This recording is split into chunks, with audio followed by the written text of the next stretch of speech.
Olá, sou Alana Salomão, graduanda do curso de Licenciatura em Biologia pela Universidade Federal do Recôncavo da Bahia, UFRB. Hoje vamos falar sobre a conquista das plantas no ambiente terrestre.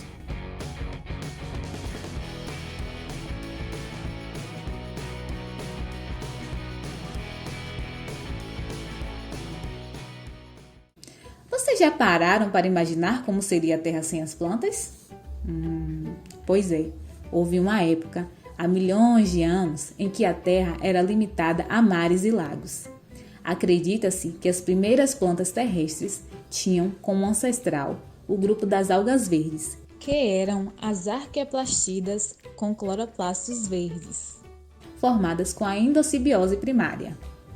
Assim, foi uma linhagem que evoluiu do ambiente aquático, como por exemplo as algas carófitas, que habitavam em águas rasas das margens dos lagos, que estavam sujeitos a períodos de escassez de água.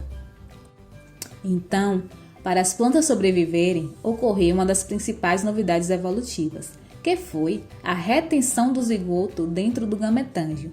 E o que é isso? É a camada externa de células estéreis ao redor dos gametas masculino e feminino, que são os anterozoides e oosfera, formando o anterídeo e o arquegônio, respectivamente. Dessa maneira, formou-se um embrião das plantas terrestres, que também são chamadas de embriófitas e são classificadas como um reino plantae. Essas algas, na falta de água, se protegeram da dissecação por uma camada de uma substância chamada esporopolenina, que são muito resistentes e, atualmente, essa substância pode ser encontrada em grãos de pólen.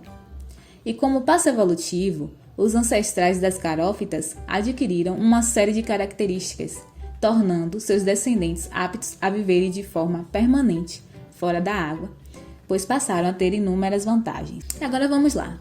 Quais foram os desafios encontrados e enfrentados para conquistarem o ambiente terrestre? Foram muitos. As plantas enfrentaram muitos problemas com a dissecação, como já foi citado, as trocas gasosas na atmosfera, além de se sustentarem fora da água, e também a reprodução era um problema. E para melhor compreensão, vamos detalhar sobre as estratégias que as plantas usaram para se adaptarem. Então, para evitar a dissecação, pois poderiam secar em contato com o ar, surgiu a cutícula. Mas o que faz a cutícula? A cutícula, ela protege a planta da dissecação, ajudando a manter a umidade e o meio aquático no interior da planta. É encontrada recobrindo a epiderme das plantas com uma substância chamada cutina. A cutícula tem por função diminuir a transpiração, evitando a perda de água. E como se adaptaram em relação às trocas gasosas? Para que ocorressem, surgiram os estômatos, que foi de fundamental importância para a sua sobrevivência. Os estômatos são constituídos de células guardas e um orifício chamado ostíolo. Eles são estruturas relacionadas à respiração, transpiração e fotossíntese. E para resolver o problema de sustentação, o que fizeram? Surgiram estruturas nas plantas responsáveis por solucionar essa adaptação, que foram as raízes, ajudando com a fixação da planta no substrato e a absorção de nutrientes e água do solo. E os tecidos vasculares, que estão relacionados com o transporte de seiva elaborada e seiva bruta.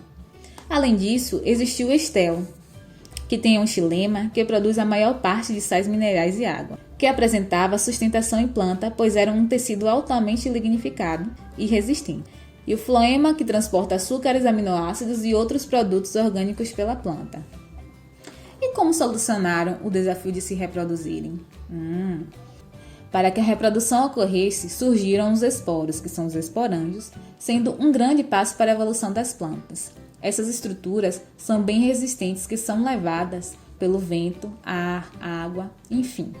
E ainda mais, o zigoto tem a capacidade de permanecer retido por um longo tempo no gametófito, o que faz com que o embrião fique protegido, conseguindo se adaptar da melhor forma ao meio. Depois de tantos desafios que as plantas encontraram, quais vantagens o habitat terrestre poderia oferecer? Vamos saber agora. O ar oferecia melhores condições em relação à turbidez da água. Não existia mais a competição por luz com o plâncton.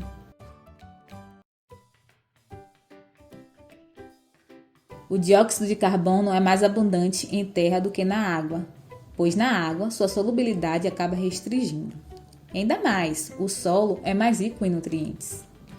Atualmente, as plantas terrestres são bem-sucedidas com o processo evolutivo e principalmente por ter sistema vascular, que as permitiu crescer muito em tamanho, surgimento das sementes, que possibilitou uma maior dispersão em longas distâncias, flores e frutos, atraindo polinizadores e dispersores em uma variedade elevada.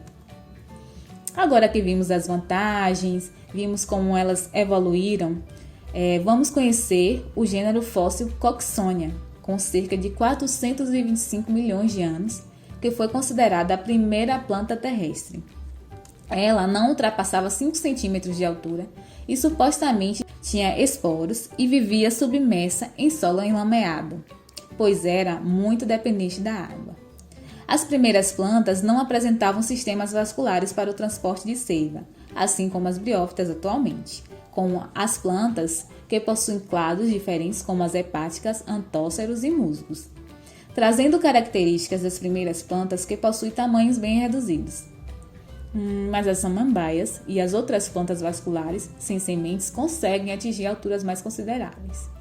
Foram encontrados também alguns fósseis de ancestrais dos vegetais vasculares que vivem atualmente com cerca de 420 milhões de anos. E apesar de não passarem de 50 centímetros de altura, suas ramificações permitiram que se desenvolvesse de forma mais complexa, pois havia uma competição por espaço e luz, favorecendo a vascularização das plantas.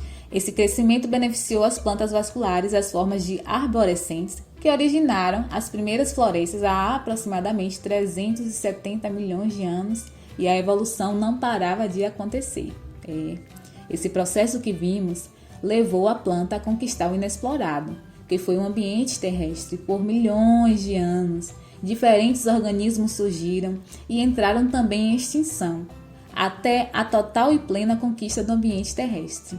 Ainda podemos dizer também que essa evolução garantiu a sobrevivência de várias espécies, inclusive a nossa, que é a humana. Agora que vimos sobre o processo de evolução e conquista das plantas, deixe seu like, compartilhe, comente e curta um pouco mais a página. Tchau, tchau, até a próxima!